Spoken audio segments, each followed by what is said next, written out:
February 28ರಿಂದ ದ್ವಿತೀಯ PUC ಪರೀಕ್ಷೆ ಏನು ಶುರು ಆಗ್ತದೆ.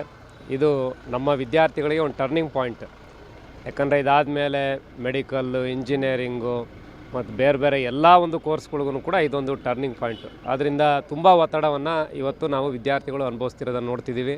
ಇವತ್ತು ನೀಟ್ ಕೋಚಿಂಗು, JEE ಕೋಚಿಂಗು ಮತ್ತು ಸ್ವತಃ PUC ಪಾಸ್ ಮಾಡೋದೊಂದು ಟ್ಯೂಷನ್ಗಳು, ಇವೆಲ್ಲದರ ಒತ್ತಡದಲ್ಲಿ ವಿದ್ಯಾರ್ಥಿಗಳಿಗೆ ನಾನು ಮಾಡೋದು ಮನವಿ, ನೀವು ಯಾವ ಒತ್ತಡನೂ ಹೆಚ್ಚಿಗೆ ತೊಗೊಂಡಲ್ಲೇ ಕರೆಕ್ಟಾಗಿರೋವಂಥ ಗೈಡೆನ್ಸ್ ತಗೊಂಡು ತಾವೆಲ್ಲರೂ ಕೂಡ ಸ್ಟ್ರೆಸ್ ಫ್ರೀ ಒಂದು ಮೈಂಡ್ ಸೆಟ್ ಇಟ್ಕೊಂಡು ತಾವೆಲ್ಲರೂ ಕೂಡ ಎಕ್ಸಾಮಿನೇಷನ್ನ ಫೇಸ್ ಮಾಡಲಿ. ನಿಮಗೆ ಒಳ್ಳೆಯದಾಗ್ತದೆ. ತಂದೆ ತಾಯಿ ಒತ್ತಡ ಇಲ್ಲ ನೀವು ತಂದೆ ತಾಯಿ ಒತ್ತಡ ಯಾವುದೂ ಕೂಡ ಮಾಡ್ದಲೇ ಇದು ನಾವು ಸ್ವಲ್ಪ ಒಂದು ಭಾಗದಲ್ಲಿ ಈಸಿಯಾಗೂ ಕೂಡ ತಗೋಬೇಕಾಗ್ತದೆ. ಹೆಚ್ಚಿಗೆ ಒತ್ತಡ ತಗೊಂಡು ಮಾನಸಿಕತೆಯಾಗಿ ಖಿನ್ನತೆ ಆಗೋದು ಕೂಡ ಅವಶ್ಯಕತೆ ಇರೋದಿಲ್ಲ.